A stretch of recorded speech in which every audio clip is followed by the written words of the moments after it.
morning, friends. Anita Bhogle, a postgraduate in statistics from IIT Mumbai and also in management from IIM Ahmedabad, has reinvented herself almost every decade. Her early years were spent in advertising, market research, and marketing.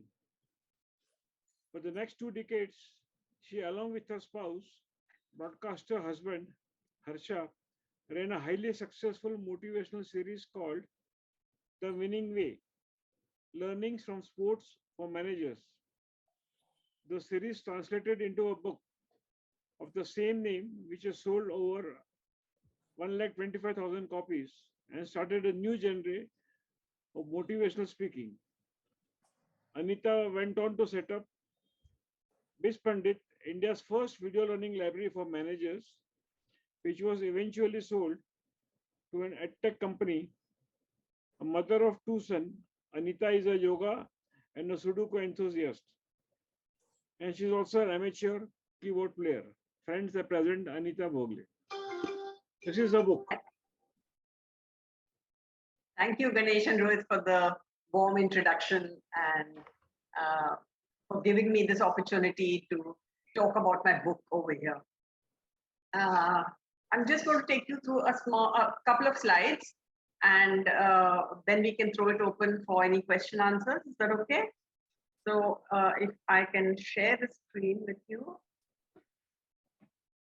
You can take your, you can speak for half an hour. I don't think I have the permission here. Please, just go to share screen, you should be able to get it. You do have. No, I don't have. Yeah, I do. I did make you co-host, so you do have the permission. Okay. Yeah, here it is.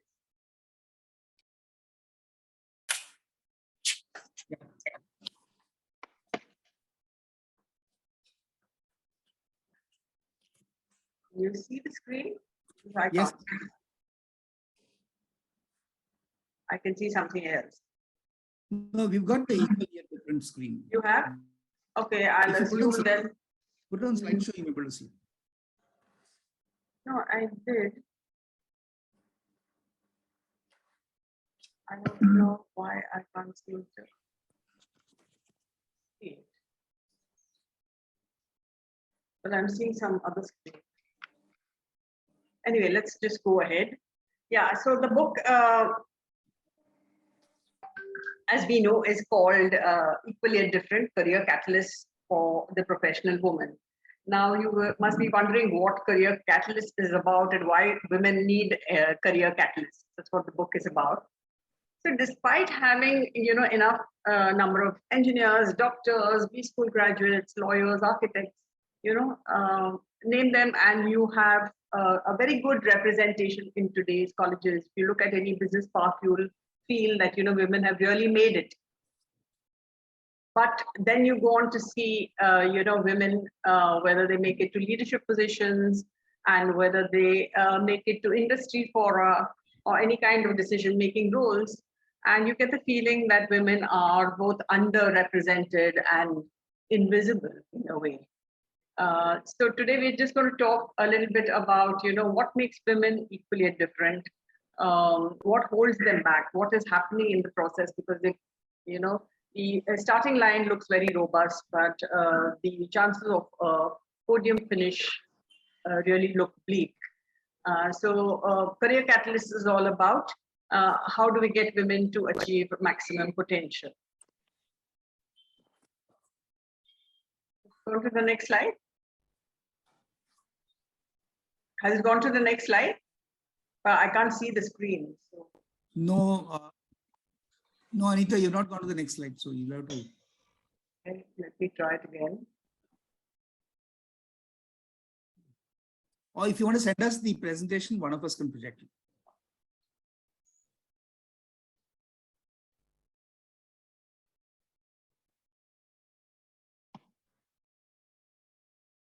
Okay, has it gone to the next one? Yeah, absolutely. Okay. Okay, so what makes women equal yet different? And let me start with one of my own stories. As Ganesh mentioned, for the over 20 years now, Harsha and I have been doing Winning Way presentations. And the novelty there is that we speak as a pair. And we have a little ritual, so once the presentation is over, and we've done over 600, so it's been a bit of a ritual. We go back and then we discuss how it went. So it's a little rating exercise. And 90% of the time, I find that Harsha rates it much higher than I do. And so he says, oh, it went off well, and the response was great and whatever. And I tend to kind of fuss over little things, saying, oh, we forgot this, or I didn't tell the story, and we were supposed to do this, and things like that. And he invariably tells me, don't be so hard on yourself. Nobody knew what you planned to say, not even not the audience, certainly not. And that is something that I've seen about women, that there is this kind of being hard on yourself, a little bit of self-doubt and things like that. Now you might say, this is my story. So let me quickly tell you another story of another woman who has achieved far more than I have. Rama Bijapurkar, I don't know how many of you know her, but she is one of India's leading marketing consultants. She's a professor of practice at IIM Ahmedabad. She is a writer. She's been on several boards, including Infosys and ICICI. So Rama is really a very confident and very articulate professional. And when I talked to her about the book, and I've known Rama for decades, and she told me that when she gives a talk, when she goes home, her family teases her about the 5%, which is that she doesn't really look at the 95% of the population, the audience that loved her talk. She talks about the 5% that maybe didn't kind of warm up. So here are two stories, but let me tell you that this kind of conditioning is universal, absolutely universal, wherever you go in the world, and it has nothing to do with how successful a woman is. Now you might say, of course, everybody knows men are from Mars and women are from Venus. So what's the big deal, right? We are different. The problem is that, women are in a minority in a man's world, definitely when it comes to the workplace. And though women have many strengths, like, women are sincere, there is a lot of attention to detail, women are great team players, they're empathetic, and all those kind of things. There are certain behaviors that are very limiting. And we come to the limiting behaviors and why I say they're limiting and what happens actually. So that is really what makes women equal yet different. Like I said, starting line looks great. So women are equal in terms of ability and in terms of ambition. They've qualified, they've been through the grind, been through all these courses, and yet they are different because of the way they are conditioned and the way, the kind of challenges that they face. They also look at success very differently, but that's basically, we come to that. Sometimes also, I think in a man's world, not being different is looked at as being not equal.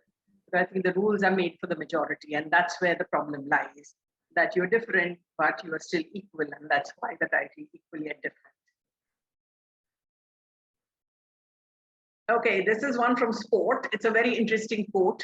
Matthew Mott is a coach in Australia. He coaches largely male cricket teams, but in 2018, he took up an assignment to coach the women's team.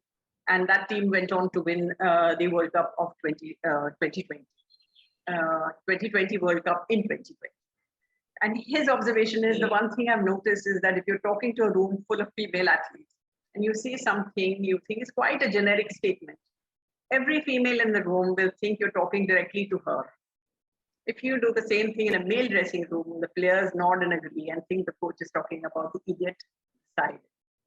Yeah, so women take feedback very seriously, very personally, and that's something that all leaders must know, especially. Sorry, quick interrupt, Anita. Is this statement validated by any research? Because it's an amazing statement, and I never. It is an amazing statement, and he has a lot of experience with that. And he says, "This is what I realized." So it's from an article that he has written, and that's the thing, even after I've written the book, everybody goes through, everybody says, all these stories resonate with us because sometime or the other we've been through this kind of behavior. And I think it's important for leaders to know. And actually, one of the leaders I spoke to also said that, I also realized this, and you have to keep it in mind when you're giving feedback, for example. And given that you have an increasing number of women in the employee base now, this is something one needs to look at. When we say that leaders must treat people equally and differently, and leaders must understand, their teams, this is one of the key ingredients.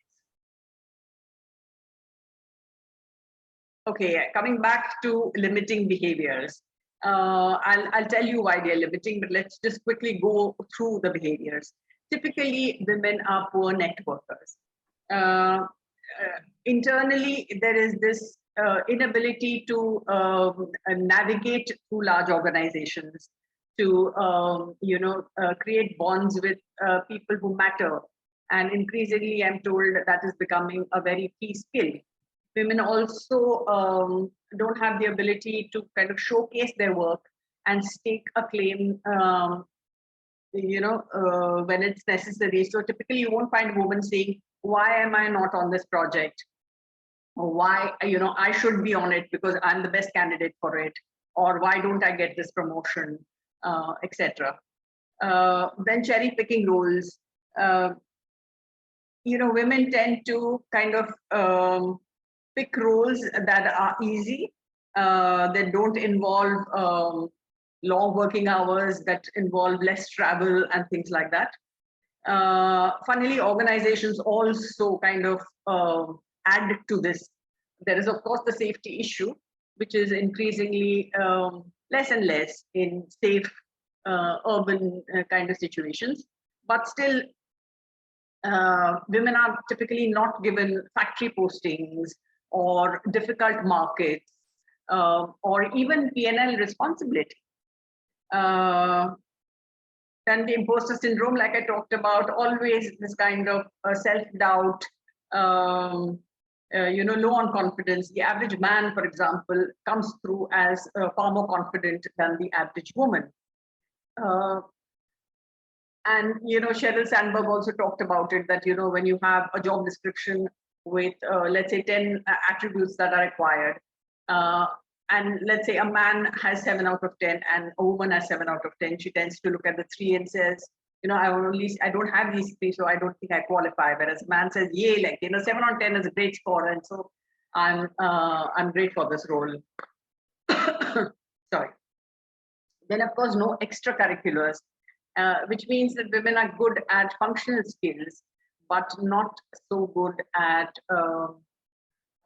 communication and things like that. And that's because it's not because of their ability, it's because they don't invest in those kind of things like networking. I think, everybody needs to invest in communication, in grooming and things like that, especially if you need to get to leadership positions. And finally, of course, women select predictability over challenges, which means that, think about what is it that I can manage at this stage in life, rather than saying what is great for my CV. Work-life balance, as you know, is only directed at women. Men only manage work pressure. Women, straddle both the worlds of domestic and work responsibilities. Now, the thing is that you will notice that all these are very essential skills when you get to leadership positions. So if you haven't done the hard yards in the beginning, if you haven't done P&L responsibility, for example, or you haven't done the difficult markets, you just automatically get disqualified for a leadership role. So that's the first thing. And the second thing is that all this behavior has its roots in patriarchy, in social restrictions, don't work late, don't travel alone, don't mix around with people too much, don't get too close to people, and things like that. So this behavior, though, like I said, has safe places in urban areas, this kind of behavior is still demonstrated over there and even in the high SECs. And this behavior women need to unlearn, but women can't do it all by themselves because this is all social conditioning, and so a lot of other people also need to contribute to it. Okay, why should it bother us? I think most of us are like spouses or parents or leaders, and I think many of us believe that the world must be fairer, and then we must have equal opportunities for women.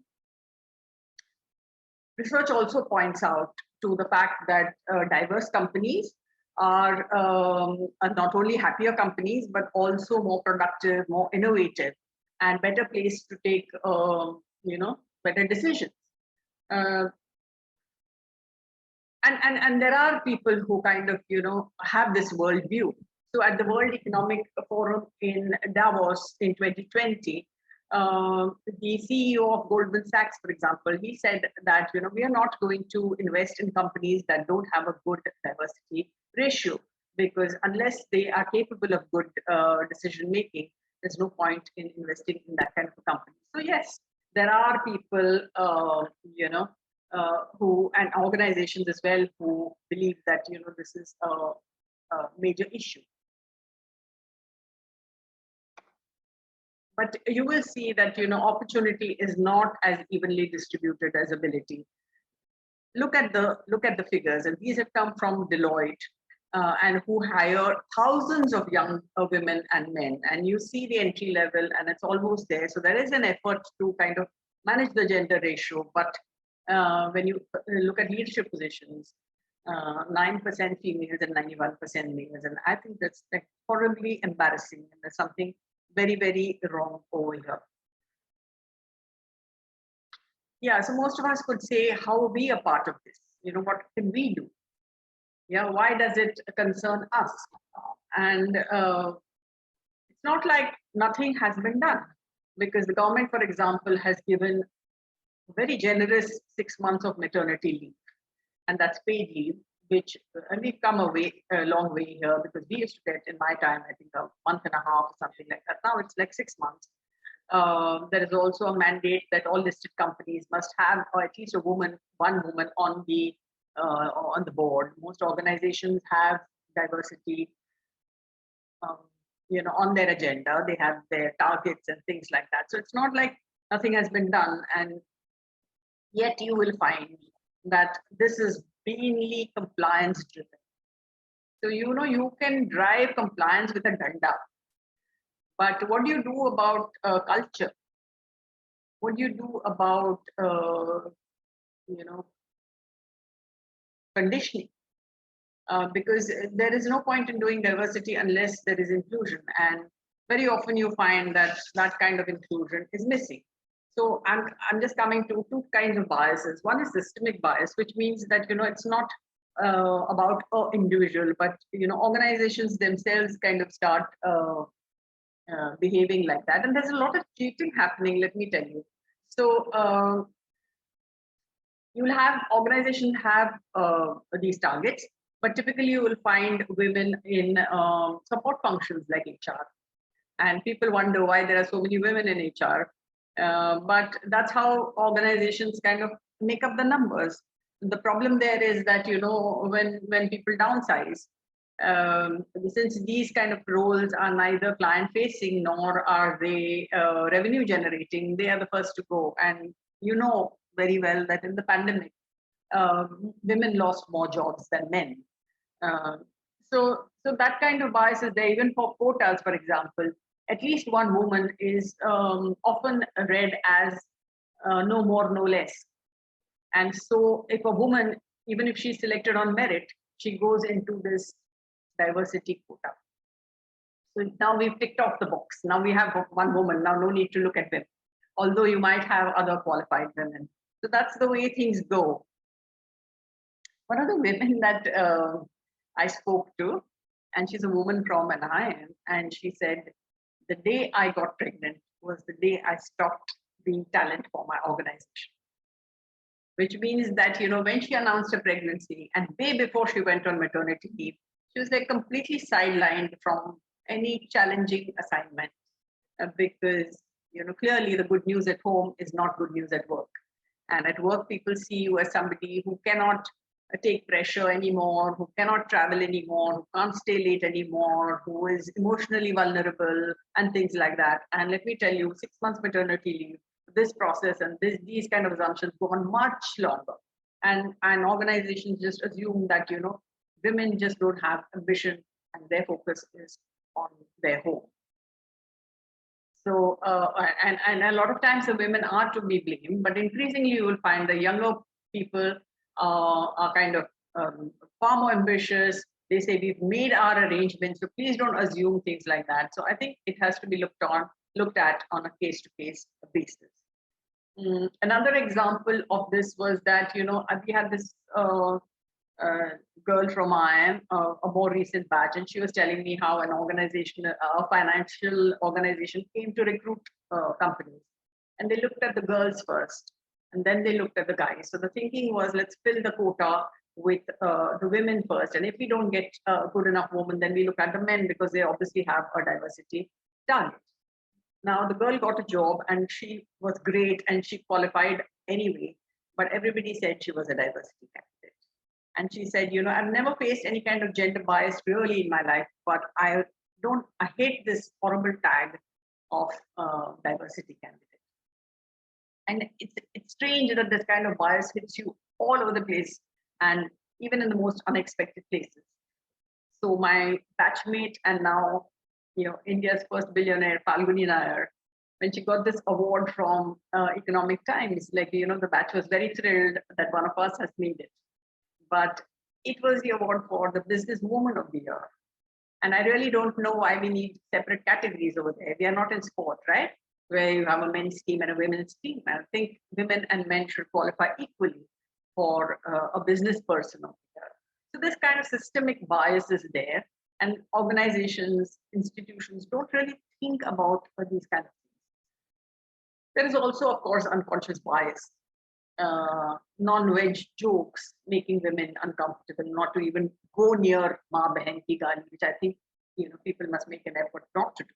Then, of course, there's mansplaining, which is a term, and obviously, when the behavior is so universal, it's only then that you kind of deserve a term like that, right? So, what is mansplaining? For those who don't know, a leader will probably explain something to give instructions to the group. And then the men take it upon themselves to do another round of talking over to talking to the women. And that is what mansplaining is about, as if women require extra mansplaining, extra explaining. Then also being talked over in a group and just being ignored. And this is even at board position level. And then my favorite term, corporate kindness, where leaders and organizations genuinely believe that they are being nice and considerate to women in giving them soft assignments, little realizing that it comes in the way of their long-term careers. Now, if this is at home, let me just quickly take you through some biases at home. Like that was at work, this is at home. So one of the things is that men work for the family. This is a mindset. Men work for the family and women work for themselves.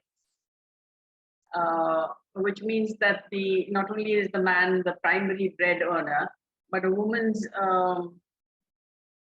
career in a way and income also are discretionary. So whenever there's an emergency at home, somebody needs care, it's the woman who has to stay behind. A woman has to go on a transfer if the man decides, go wherever the man decides to go on a transfer. And it's very, very strange that even in today's age, men just commit to a transfer without even giving a thought to what happens to the wife's career. So the priority for the woman's career is very, very low in families. Everybody perceives women as secondary breadwinners. The man does, and often because the woman falls behind because of maternity breaks and things like that. That's the economic reality. Interestingly, women themselves in their minds, even when they are earning more than their husbands, and I've had a couple of people like that, tell me this, that even in the years when I earned more than my husband, I still looked at myself as a secondary breadwinner. Organizations also look that way. And so you will find this wage gap, and women are, especially single women, are asked, why do you need so much money? The man needs to put the food on the table. Woman does, that's the feeling. And the most hard-hitting term in my book, which is mentally feminist men. What does that mean? You know, there are a lot of men today who say the right things and who say, you know, I'm very proud of my wife's work, and you know, I fully support everything that she does, without lifting a spoon at home, or without doing anything that will help the woman, you know, focus a little more on her career, invest a little more in her career, leave her a little free to kind of, you know, do things that she wants to do. And most men I have spoken to in the course of promoting this book have said, you know, guilty as charged. I think, you know, all the other things may be okay, but I'm definitely mentally feminist and I need to do more. And then, of course, the truth that the longer men work, the more difficult it is for women. And it's funny because, you know, working late, of course, you know, as a culture is not great for women. Even working from home, for example, was a more difficult experience for women than men, because, you know, when a woman is at home, then the parents, the children, the domestic help, everybody wants a piece of the woman. And somehow it becomes very difficult to create this working hours within the home and being able to focus on that. And so women had a very difficult and a different experience from men. And I find a lot of women saying, you know, I'd like to go back to work, because then that mental switch off between work and home works better, unlike, you know, working from home. Small things like, you know, now you have paternity leave, and so many organizations talk about it, but men are refusing to take paternity. Even those 3-4 weeks or whatever you get, and it's paid leave given to you by the organization, there is so much FOMO happening, you know, fear of missing out, that men don't want to take it. And as a result, the whole burden of child, not only childbearing, but child rearing and everything just falls on the woman. Okay, so let's quickly go through some of the catalysts that can help. For the women, we'd say, you know, you must dream aloud, because a lot of times women assume that their family, their organization, understand their ambition, understand their dreams, and they think that their work will speak for itself. It doesn't always happen. In today's age, definitely, you know, everybody has to be a personal brand. You've got to do your PR, you've got to be visible and things like that. And which is why I say dream aloud. Then, of course, investing in yourself and giving yourself time to invest in the things that matter, in the skills that matter. Seeing yourself as an equal and behaving as an equal, I think, is equally important, because somewhere I think women also feel very entitled because of the concessions that are given. They think it is their right to do that. But unless you kind of see yourself as an equal and behave as an equal, nobody is going to treat you as an equal. So that is also important. And despite everything that you know, women might do, there are always people who make women feel guilty, feel inadequate, you know, and so you need a thick skin, and that's something I've spoken about right through the book, because society, organizations, your own children can also make you feel guilty, because somehow women feel that to be successful, you need a great home, you need your children also to, you know, go to the best colleges, you need the great career, you need, you know, the best table, you need to be the best hostess, and obviously you can't have all of that all the time. Somewhere, you know, people are going to slip up, and it's okay, that happens. So thick skin, definitely. And then, of course, building a sisterhood, because I think women should be natural allies of other women, but unfortunately they are not. And somewhere you have this crab mentality where women pull down other women.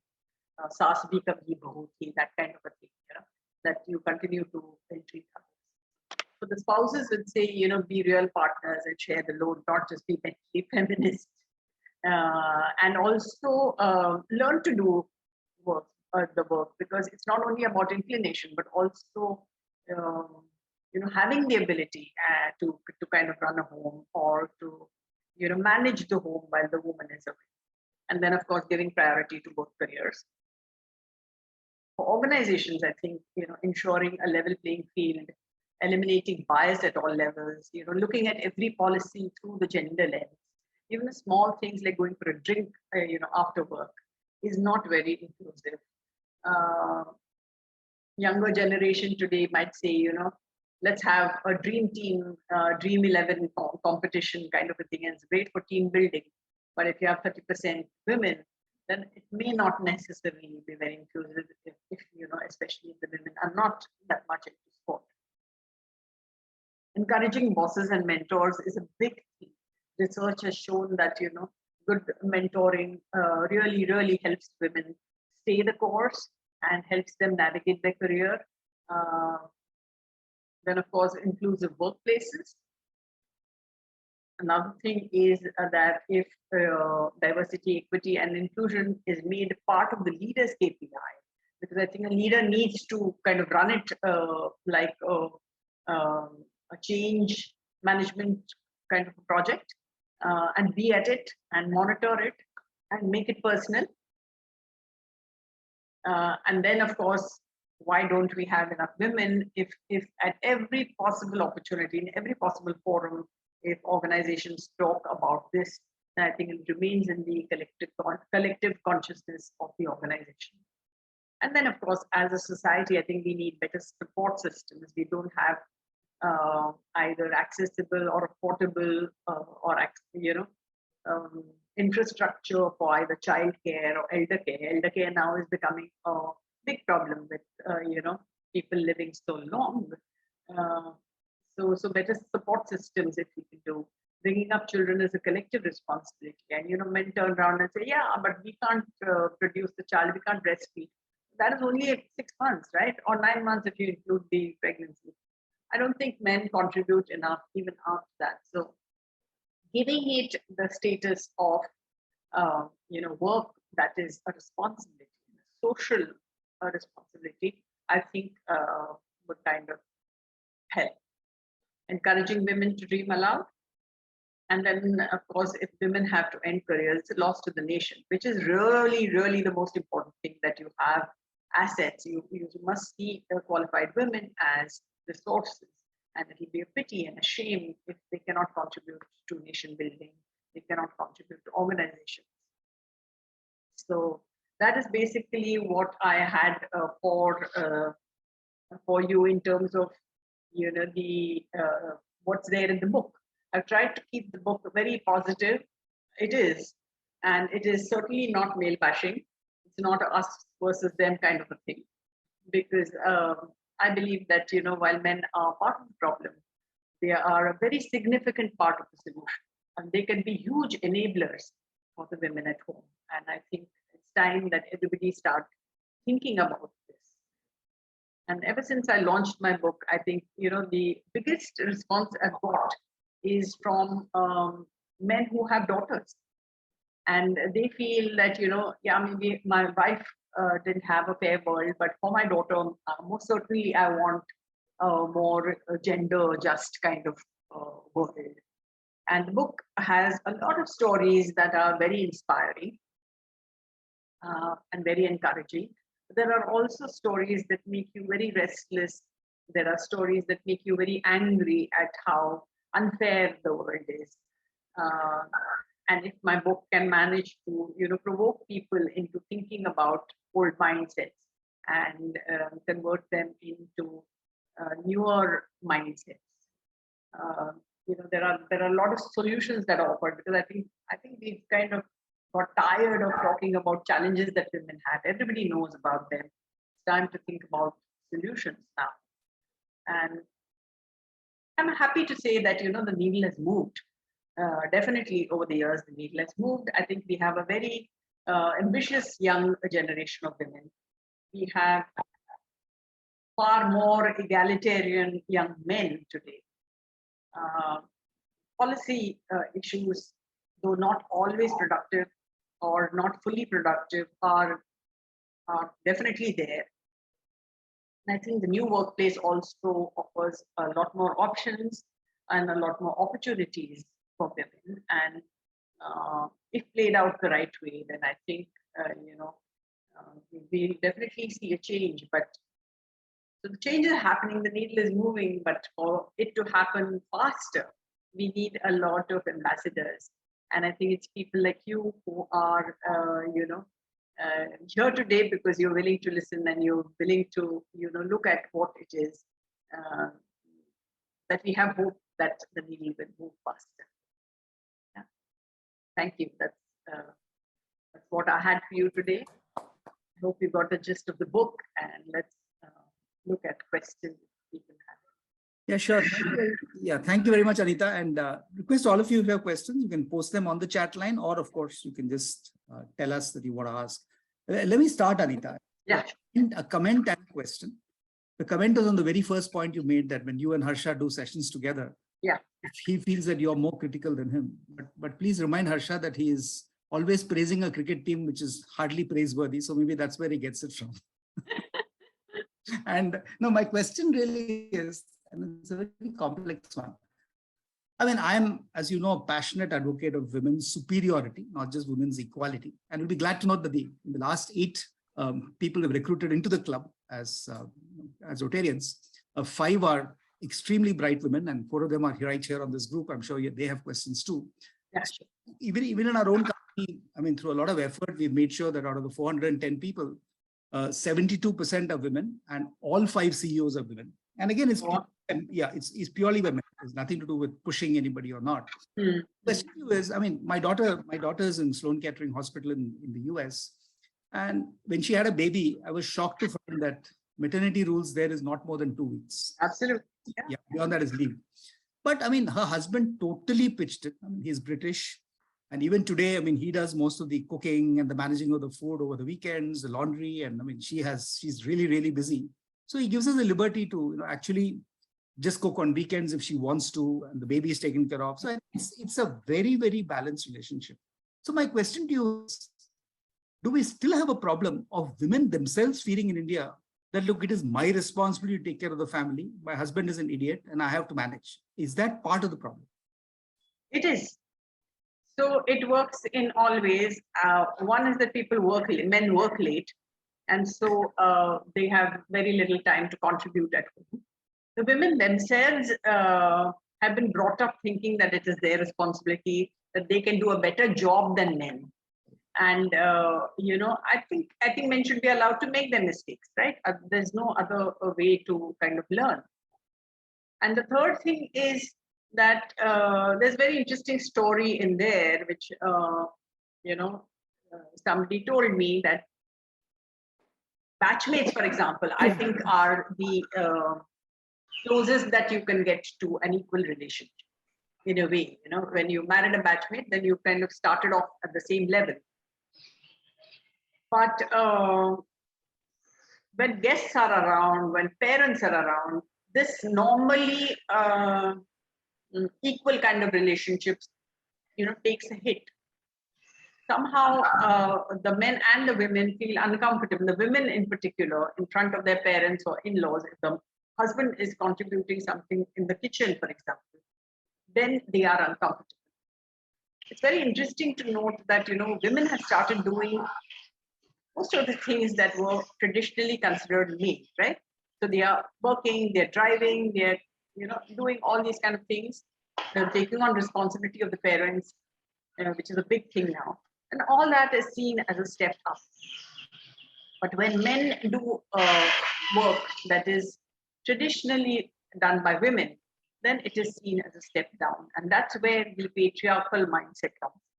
I think that needs to be unlearned. A lot of things need to be unlearned by everybody, men, women, everybody. Got it. I have a question and a comment. Yeah. So first of all, Anita, very, very thoughtfully, delivered, and I will look forward to reading the book. One of the things that really stood out for me was that bullet point that you said, that men work for the family and women work for themselves. And I think that is the crux of the problem also, because it's the mindset, right? Yeah. That shows that we are not giving enough importance to the careers of women in a family setting. Correct. Where, mother-in-law, father-in-law, or a husband not thinking that. And the woman, sometimes they think, yes, I'm also a secondary breadwinner. So therefore, when it comes to sacrificing the career, it is typically the woman, and it's assumed, and women also become party to it. But when women want to build careers and then they face all these challenges, then it becomes very tough. Yes. So I agree that, times are changing. My son, he is just moved to US, and there are 2 girls and 2 boys living together, and they were making their food arrangements of who should cook and who should not. And he doesn't know how to cook, even though I was telling him practice. So when he went there and 2 weeks into, he says, now, Reva has told me that now you chop the vegetables. And by the way, mom, I'm really good at chopping vegetables. And next 3rd week onwards, I have to cook. So, girls are also asserting themselves in maybe perhaps not in our generation. But my question is, how do we bring about this shift in mindset? Because these kind of sessions are great, but they just stop here. When we go back to our lives, we get back to the same old mindset. So are there any practical tips that you suggest, recommend, that you in your view, it has worked? Oh, yeah. So that's what the book is full of solutions. And in fact, there is a big section, since you brought up this topic, on, what kind of a spouse does a woman deserve, a working woman, what kind of a spouse does she deserve? Because that is probably the biggest decision of your life. And like I said, either he can be a hurdle or he can be an enabler. And you need to have this conversation right at the beginning. When you get married, you've got to see what kind of a family it is, because while you get the feeling that, you're marrying the man and you need to check him out as well, finally his role models are people he has seen. And so it's important to have this kind of conversation, because today, a woman earning more than a man, or a woman having a more successful career, all these things are real possibilities. Yeah. And sometimes, male egos can be fragile, because of they're as much victims of conditioning as women are. And so everybody says, hey, if you study too much, then you won't get a good enough husband. In fact, I did one Twitter Spaces just a couple of weeks ago, and that was a question one of the women asked me, that, I'd like to do finance, but my family is saying, itna padhoge, so you will find it very difficult to get a husband. And that is also a reality, that, a broken marriage, for example, carries a bigger stigma than an aborted career. That is today's reality, right? So if shove comes to push, then you are going to sacrifice your career and not your marriage. And that's how it works. So young women are saying, ideally, I'd like a man who has lived abroad, for example. And that's like, they are that specific, that I'd like to marry a man who studied in the West, or who is, capable of doing all this. And these are the kind of conversations that women must have right in the beginning, so that they go into it, setting their expectations right, setting the expectations of the family right. So, there are women who say, I don't have time for pujas at home. Do I have to explain myself in case I'm late at work, or I have to travel, or I have to do this? These kind of mindsets are still there, and it's best to do that right in the beginning. And I think the other thing is a lesson for parents, especially mothers, because I think we've brought up our daughters to be like sons, but we haven't brought up our sons to be like daughters. And so the problem that you're facing with your son, for example, the problem that he is facing is very, very common. That they're not equipped to handle anything. They've never done laundry. They've never cooked. They've never even, gone to the market and bought anything, especially, upper middle class. And it was very interesting to see it in the pandemic. Then, people are going to the supermarket, and young men are being sent out because there's so much work at home that, everybody has to pitch in, and they say, oh, where is the jeera, or what does arhar dal look like, and things like that. So it's high time all this change. Yeah. That's very funny. Thank you. Mayura, you had a Thank question? you. Mayura? Okay, yeah, go ahead, Mayura. Hi, Anita, thank you so much for choosing this to write. It was really important, uh, quite relatable, very important to be talked about. Just wanted to share a few things as Mridula also spoke, like what should be done. And also there are some comments and like few things that I wanted to share. Sure. First, Is that Mayura who's speaking? yes, I'm Yeah, Mayur. yeah, Mayura. Hi. Okay. Sorry, I'm not putting the camera on. No problem. Okay. So one thing I feel like women should know, like, how should I be treated? How should I be treated? How should I be treated? Okay. If you are not aware how you should be treated, you are going to accept anything and everything that comes on your way. Somebody tells you, okay, you take up the project for on-site later on. Right now, don't accept it. Like, be firm, be unapologetically you. Yeah. So you don't need to carry any guilt, is what I feel from being a woman. Yeah. Second thing is like something called as like a positive discrimination. The men's in the family, like they should be taking some extra efforts and consciously thinking about it, considering our Indian society might be happening outside also. So a good man, like a woman who is supported by a good man, can really do a lot of things. Because I know that I have seen it and experienced it. Few things which I couldn't do before my marriage, but I could do it because I'm having a wonderful company. So Yeah. such things can be done. And women should stop posting things like, social media is also playing an important role. Such small things, coffee made by my husband, or say a dinner cooked by my husband today. And then there are hashtags like world's best husband and all. Just accept both should be doing it. So I feel women should know what is your right and you are equal. So you should have that mindset, okay, I'm equal. So Absolutely. I like that point. Thank you so much. Thanks. Very interesting you should say that, Mayura, because I think a lot of it is unconscious bias. Like I said, men are also victims of their own conditioning. So if your mother has treated you as if like, you're God's gift to mankind, or that you are the person who deserves, the biggest share of whatever food is there, or the best piece of chicken, or whatever it is, then I think you will grow up feeling that, sense of entitlement. So that needs to go. And that I think slowly starting to go away, but in many communities, in smaller towns, and not everybody is that privileged.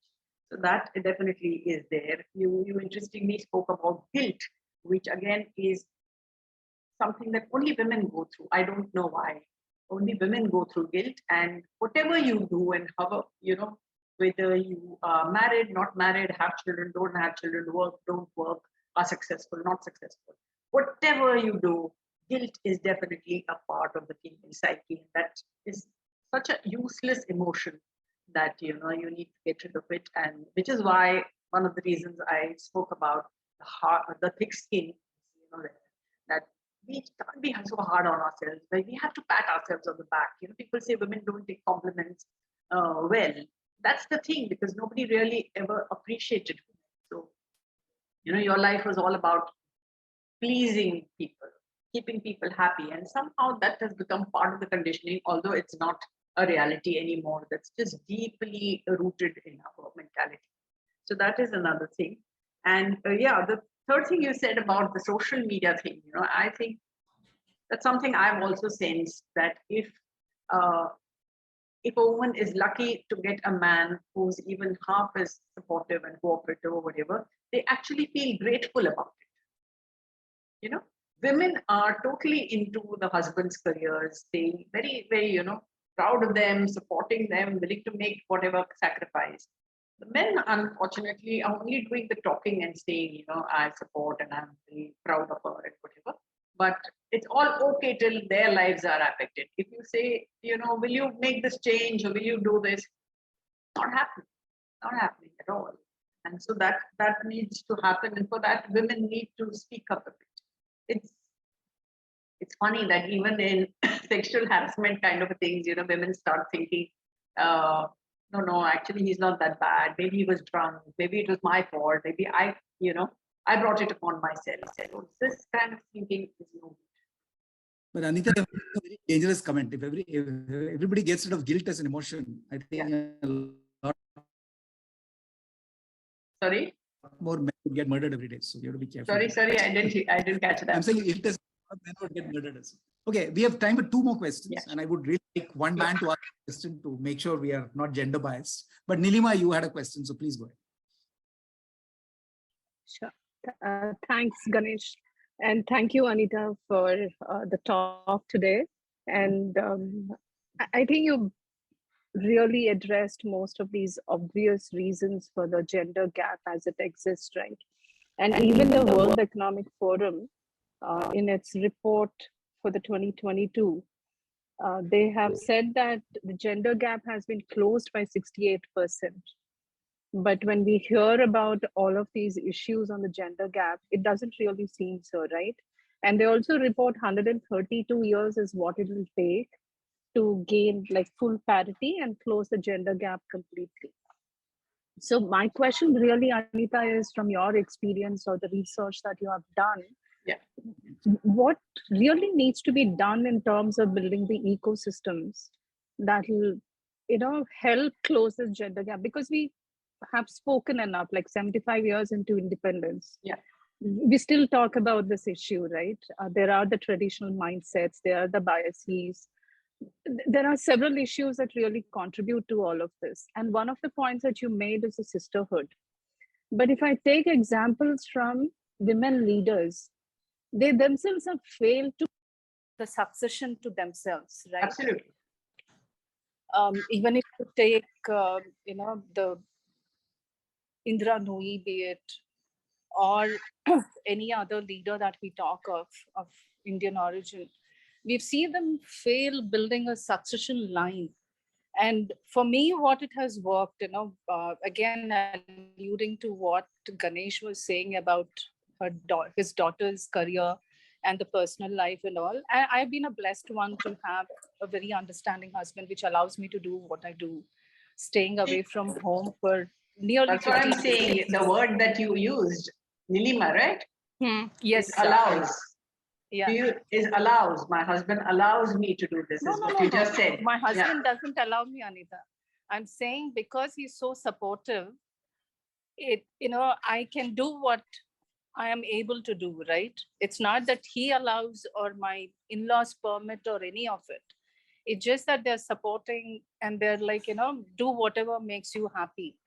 And otherwise, I can't be away from home for 15 days if they were like being very biased about the entire choices that I make in terms of my career decisions and so on. So some of us are blessed, some of us aren't. But the real question still remains like, and as I was saying, one of the things that have really helped is like finding those allies in men at work itself, more than the sisterhood. We also need to find those allies in men at workplaces. Yeah. And it's more than just the mindsets, I believe, right? The mindsets, okay, triggers some of it, but I think what is that ecosystem that will really help accelerate this and really help establish that systemic change and then, help reduce these gender gaps. So I'm like 132 years doesn't seem like a realistic thing. So what can really make this accelerate and what can be done beyond this? So all this has been talked about really in the book, Nilima, and which is why I said that the needle needs to kind of, move a lot faster than it is as of now.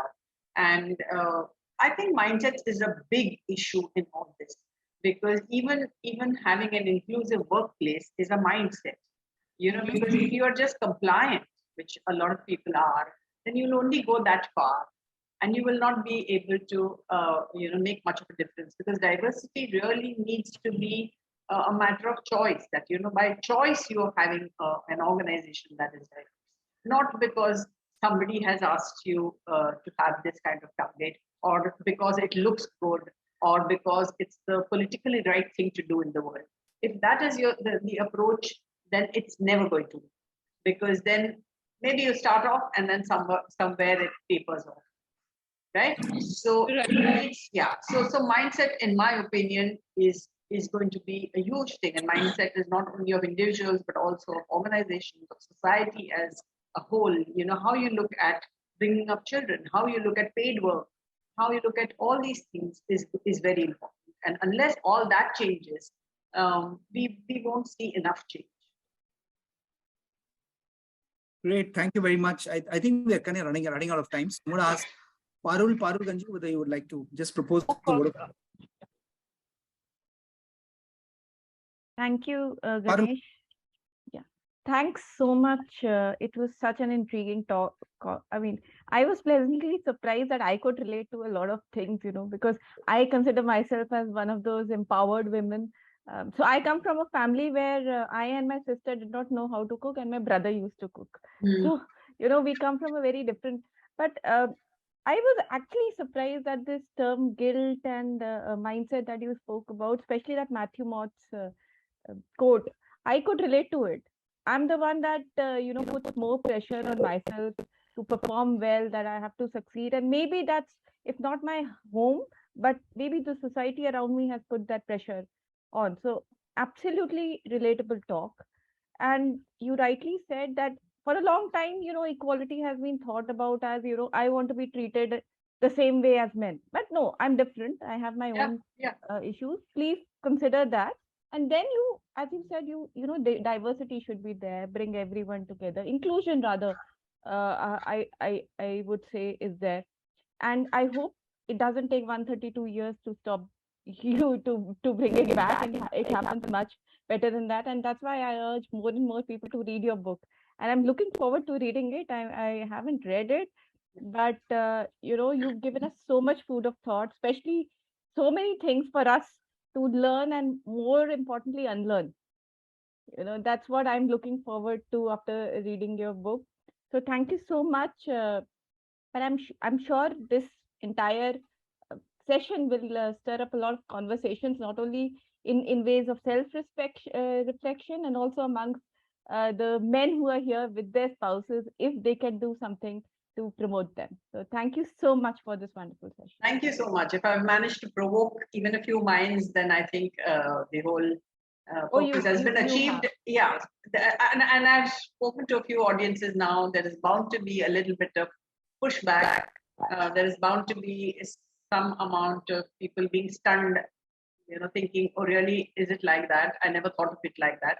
So all these are very, very kind of acceptable responses. And I'm happy that, you know, you found it, the time that you spent here today, useful. I hope you will be ambassadors, like I said, to talk about the book and help spread the message. Thank you so much. Thank you very much, Anita. It was really very, very interesting hour for us. And let's conclude by, I think, Sanjay, you're the designated guy to tell us this joke of the morning. Oh, yeah, Ganesh, thank you. Thanks a lot. Yeah, Anita, I could relate a lot to what you said, you know, because today my daughter has been married and she still takes care of the company which I founded. So that was good. And my son just got married recently and he's been in Scotland since the last 6 years. And we jokingly asked him, you know, who does the cooking? He said, I still do the cooking because I like it. So that is there. But coming to the joke, you know, two ladies were sitting and the one asked, they met after a long time. So she asked, who makes all the decisions in the house? So the lady replies, the second one, that all the small decisions I take and all the big decisions he takes. So she says, like what? He says, where do we stay? Where do the children go to school? All that I take. And whether America should do war on Russia and whether Afghanistan should be attacked or not, all those decisions he takes. Yeah, that's it, Ganesh. Okay, thank you very much. And we don't have Vikram today to do one of his usual one-liners. So I was just... Vardhaman is there, Vardhaman. Oh, Vardhamanji. Yes. Good morning, Ganesh. Good morning. Then you can have the last line as a kavita. Okay. Wonderful. Thank you, Anita. Thank you so much. It was a wonderful session. अभी तक जो session अंग्रेजी में चल रहा था उसको मैं हिंदी में तब्दील कर दूं. हिंदी जगत में नारी को हमेशा सम्मान रहा है, हमेशा रिस्पेक्ट रहा है. सो मैं बाकी चर्चा पर अभी भाग नहीं लेता हूं. but I shall come directly straight to the 4 lines that I'm supposed to be doing right away. So here they are. And Anita, this is written as I'm traveling in a car when I'm hearing you talk. Here it goes. Nari Shakti, Nari Kshamata, Nari Shakti, Nari Kshamata, पर अनीता ने डाला प्रकाश. नारी शक्ति, नारी क्षमता पर अनीता ने डाला प्रकाश. नारी माँ लक्ष्मी, माँ शारदा, दुर्गा माँ भी, नारी समाई धरा और आकाश. नारी नुई इंदिरा, नारी शिखा शर्मा, नारी सुषमा स्वराज. नारी को कमी न लेखो, नारी छाई जगत और आकाश.